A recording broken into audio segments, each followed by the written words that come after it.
Hi, welcome back to my channel. My name is Bryndís. I like to read a lot, and today I'm giving you my reading update for the last couple of weeks. It's on an unusual day. Usually I upload my videos on Tuesdays, but to be honest, I think in the next few months, I'm just gonna upload a video whenever I have time to actually sit and film it, and basically whenever I have time to edit it. So Tuesdays, I'm sure you don't really care which day it is, but I'm gonna try to make them relatively regular, and but I cannot promise that they're gonna be every week on Tuesdays. So just a fair warning. I'm heading into the new school year, and this is gonna be my first semester as a tenure track assistant professor, which I started earlier this summer, and the semester is gonna be interestingly busy. So anyway, I really look forward to that, and I will definitely be reading, continuing to read, but editing these videos, not that I do a lot of editing really, but you know, just so you know, I will upload when I can and have the space to do that.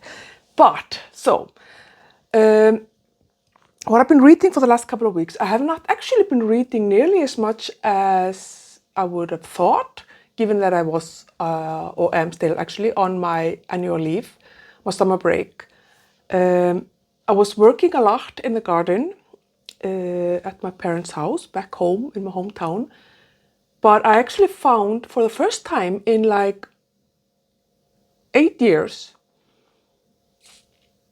yeah, I think 8 years ago, I discovered audiobooks, like really got into them. And I feel like since then, I have not had anything, project or anything that I've been doing where I have not had an audiobook in my ear until this summer. I was doing a lot of work, like I said, in the garden, and I just liked working in silence, even when I was alone. I just preferred having silence, so that was weird, but lovely. So I definitely did not get through my books as quickly as otherwise I would have. But never mind, it's fine. I have, however, finished 4 books since I last talked to you about 2 weeks ago. For Jane Austen July, I had already finished Mansfield Park, which I talked about. And I had also read A Simple Story by Elizabeth Inchbold, which I didn't like. And I said, I think in the last video, that because I was just absolutely in love with Mansfield Park, I decided to go ahead and read Persuasion by Jane Austen, or listen to the audiobook narrated by Juliet Stevenson. And like, I'm not going to talk about it a lot because this is like the 6th time or something that I read this book. It's perfection, in my opinion, and my favorite Jane Austen. I love all of Jane Austen's novels. All of them are top-notch, 5-star, favorite of all time type of books. This one is on the top there. It is just the perfect book. I think it's just perfect in the way she depicts regret,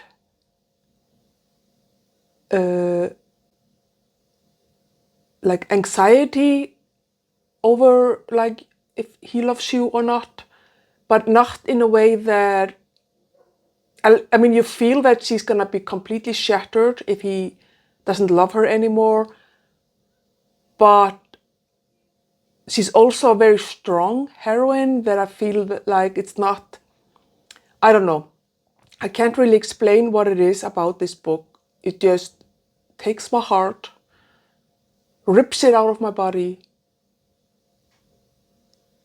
puts it in like a tumble dryer or something, and then puts it back. And it's wonderful.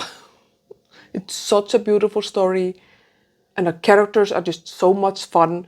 I love Mr. Elliot, like Senior, and Elliot's father, I think he is so obnoxious, such a snob, but he's just, the only good thing about the movie with Dakota Johnson is Richard E. Grant playing Mr. Elliot.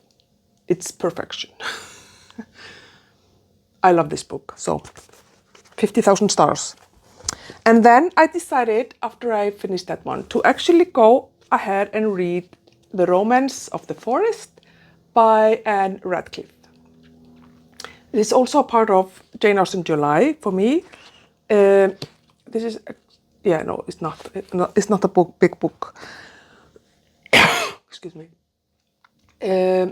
This is, Anne Radcliffe was one of the authors that Jane Austen read and looked up to. This is not her most famous. I think her most famous is The Mysteries of Udolpho.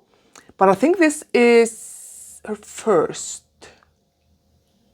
like her first big book, or like big famous successful book by Anne Radcliffe. And I really enjoyed it. I'm noticing that there are definitely things about the 18th century novel. So this was published in 1790s, I think. 1791. And which was also one of the things that I didn't like about A Simple Story by Elizabeth Inchbald, which is also an author Jane Austen read. And it's just kind of the part of the society that women lived in. They needed to make sure that heroines acted in certain ways to be accepted as heroines in novels. And I understand that on an intellectual level. I will talk about it when I talk about the next book that I finished. I completely understand that, but it's still very annoying for a modern reader, or at least for me. This in such melodrama. A lot of melodrama, a lot of fainting, a lot of falling down, crying, sobbing, but an obnoxious man who take no as a challenge instead of, as a no. But I thought this one was definitely, I enjoyed this one so much more than A Simple Story. I loved the scenery, like going in France, like they were traveling in France, Italy? No, French, yeah, southern France, southeastern France. And it was very nice. I thought the love story was very nice and lovely. And I didn't know exactly where it was gonna go for the young lady, the heroine, Adeline. How it was gonna end for her. So it was lovely to see how it ended. And there were like plot twists and stuff like that I thought were really, really fun. And for the most part, I enjoyed the heroine. I thought she was very kind of a, interesting character, which I think was probably very difficult to write. A very interesting character who still needed to be virtuous and not boring, but not heroic, but not like a wimp. I don't know. And Radcliffe did a pretty good job at it, I would say. But I always find it also a little bit difficult to rate or review these type of books that are obviously have stood the test of time, or we still wouldn't be reading it, even though she's obviously not as famous as Jane Austen, and but she's survived more than 200 years, of readers. So who am I? But I did enjoy it. I'm really happy that I read it, and I got one more book read off my shelves for my Read What You Own challenge. So yeah, I don't think that this is a book that you should start with if you don't know about classics a lot, you haven't read a lot of classics. But I think that if you're really interested in kind of Jane Austen and Regency romance, even like historical romance, I think these could be really interesting to read, kind of what led up to the Regency, kind of why we really love Regency literature and how this kind of was the lead up to that. And Ratcliffe, Elizabeth Inchbold, all these other women and men as well. So yeah, I think I gave it 4 stars, which is probably, as always, generous, but I really enjoyed it. And then the other book that I actually finished in the last couple of weeks, I finished it, I think, on Sunday or Monday. Yeah, Sunday. A couple of days ago, is also part of Jane Austen July, and that is Jane Austen's bookshelf, The Women Writers Who Shaped a Legend by Rebecca Romney.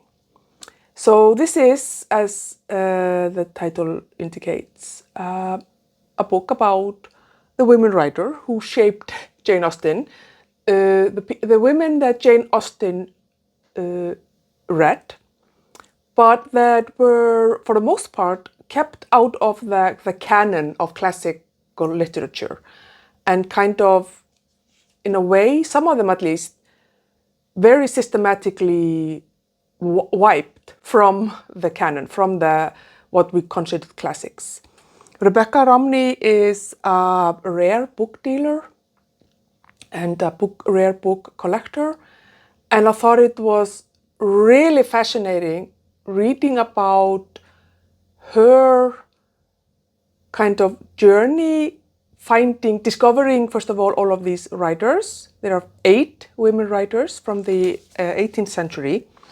So we have, I'm just gonna there's Frances Burney, who is probably of those, she's the one that kind of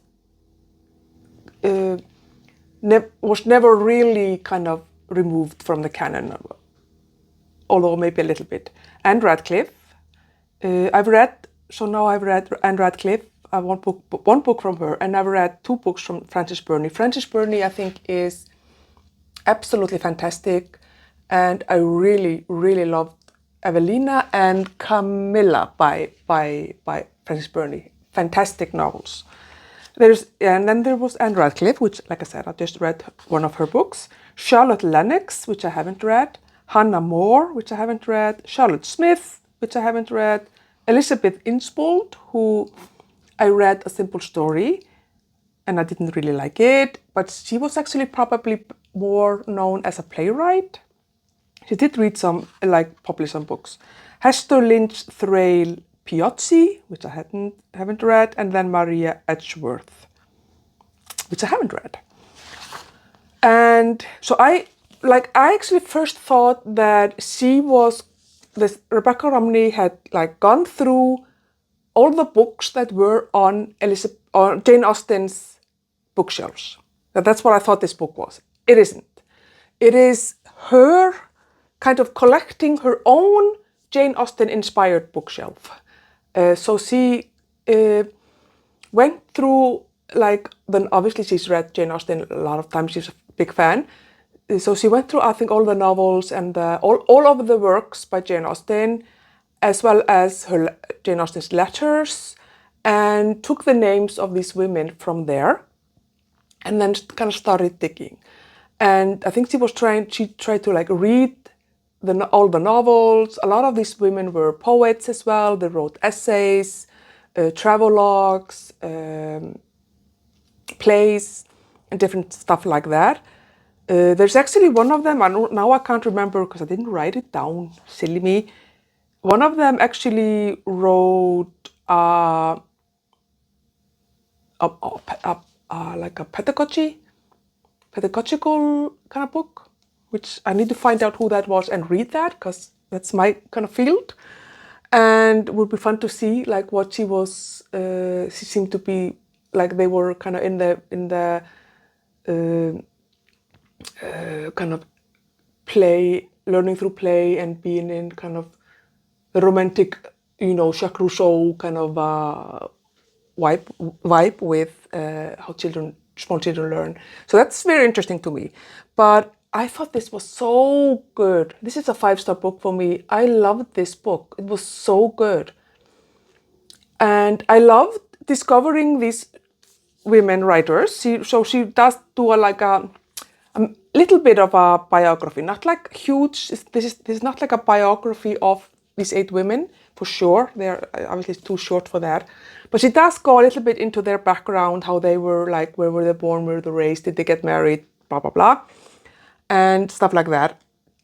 And kind of the reason often also behind why they became authors. Was it because it was just, they couldn't not write, which is, I know that what a lot of writers have that kind of feeling, they have to get the story down on paper. Was it that, as well as, I mean, some of them just had to make a living, needed to write, to sell and make money to just feed their children or feed themselves. So that was also a lot of very interesting. I also it really opened my eyes or made me think differently about Elizabeth Inchbald's A Simple Story and Anne Radcliffe's Romance in the Forest, because it made me understand where they were coming from when they were writing their heroines. Like, she also talks about Pamela by Richardson, because I know that Nikki at my messy bookshelf was reading that and was very annoyed with Pamela continuously fainting. And she puts that into a lot of this context about how women were supposed to act. So if a man was wanting to, like, take you to bed or marry you or whatever, and you weren't interested, you couldn't just say no, because that was rude. Women weren't rude. You had to be demure and submissive and ladylike and fragile. So you would just faint, because that was your way of getting out of this situation that was socially acceptable. Or you would run out bursting, like crying, because it was, you know. That was the only way you could escape these very hard situations without ruining your reputation. Because if you were rude to a man who was trying to rape you, you know, you were rude. It wasn't his fault. It was you who was being rude. So, yeah, it was very interesting, I thought. But another thing that I loved about this book was how she describes her process of tracking down these books that she wanted to read. And it's very, like, similar to the process of when you're doing academic research.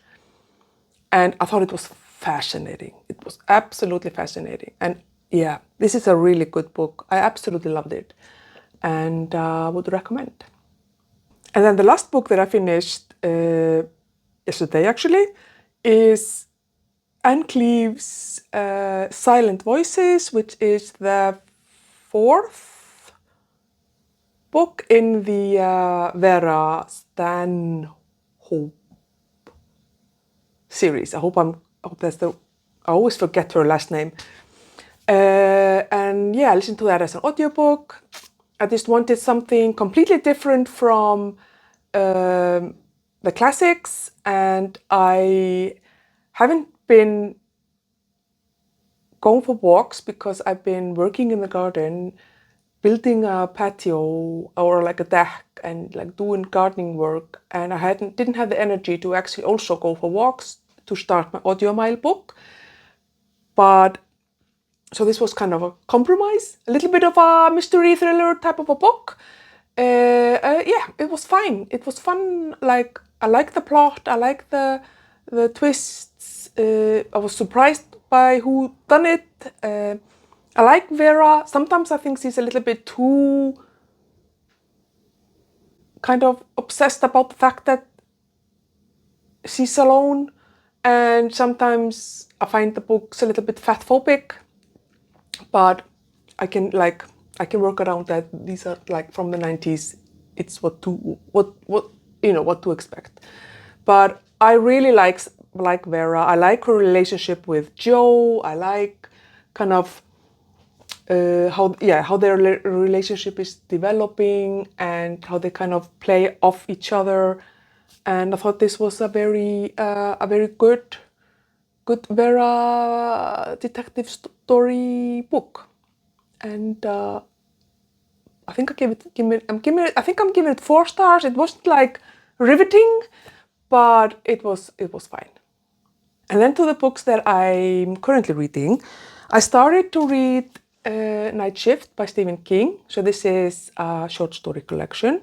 There are 20 short stories in here, and I've only read the first one, which is called Jerusalem's Lot. And I thought that one was very good. It's kind of historical, so it takes place in what was it? I'm always forgetting everything. 1850. And it's epistolary, so the main character is writing letters to a friend.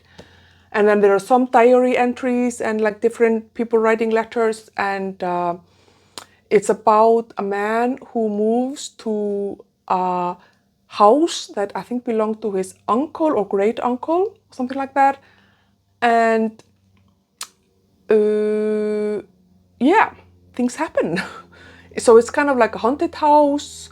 There's also this kind of cursed family lineage, an ancestor who was basically had like a satanic cult. There's like huge serpent. It's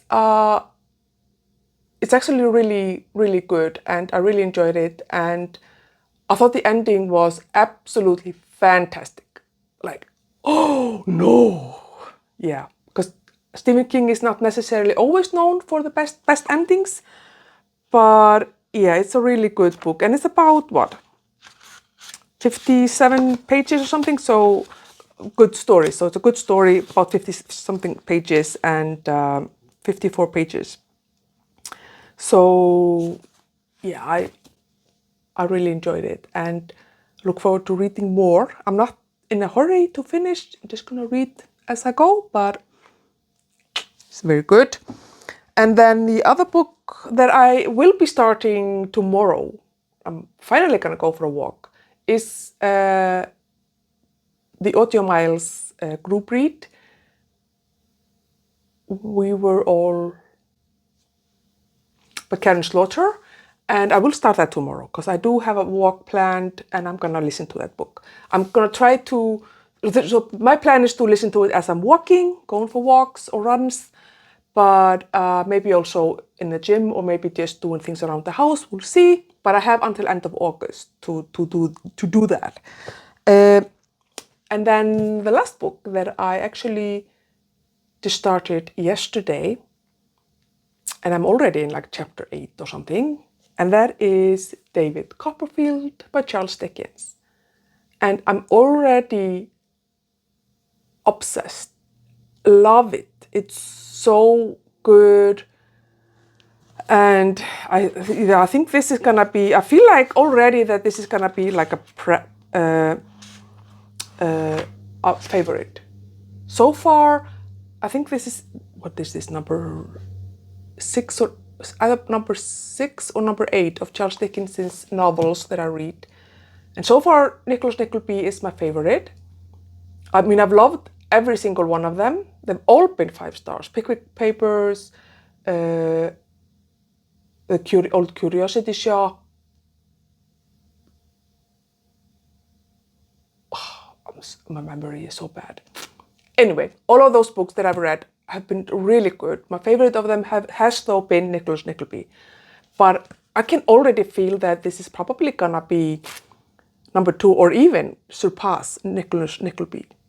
Because there is just this, oh my God, Charles Dickens, he is so good. He is so good. But I'm not gonna like, anyway, I think that chapter 1, I Am Born, is just, I think it's just probably one of the most famous titles of a chapter, right? Anyway, I will be talking about this book for the next couple of weeks. Well, as I finish it, it's huge. So obviously big book summer. And 800, yeah, over 800 pages. Yeah. That's what I'm reading. I don't think that I do have a couple more books for Jane Austen July that I want to read. I don't know if I'll get to it, but it's this one, Pride and Prejudice and Zombies. Probably gonna keep it here on my sofa table alongside Stephen King, and kind of get to that as well. And then Charles Dickens, that one is being narrated by David Vance, who is just the perfect Dickens narrator. And then, of course, the other audiobook for audiomiles. So I think I'm pretty well settled, like well situated with books for the next few weeks, to be honest. But I will let you know what happens with all of that in my next video, which I don't know when will be. But I'm gonna try definitely to keep these updates semi-regular, at least maybe every other week. I don't think every week is really realistic, but at least every other week. We'll try to go with that, and then we'll just kind of have to see what happens. I don't know. I have been tagged in a few book tag videos, which I do love, being tagged and like doing those, but I don't think I will be able to do any of those for a little while. But we'll see. Maybe things will not be as insanely busy as I'm building up in my head. We'll see. I hope you are doing well, and tell me what you're reading and if you've read any of these books that I've been talking about. I would love to hear from you in my comments. Thank you again for watching, and I will see you when I see you. Bye.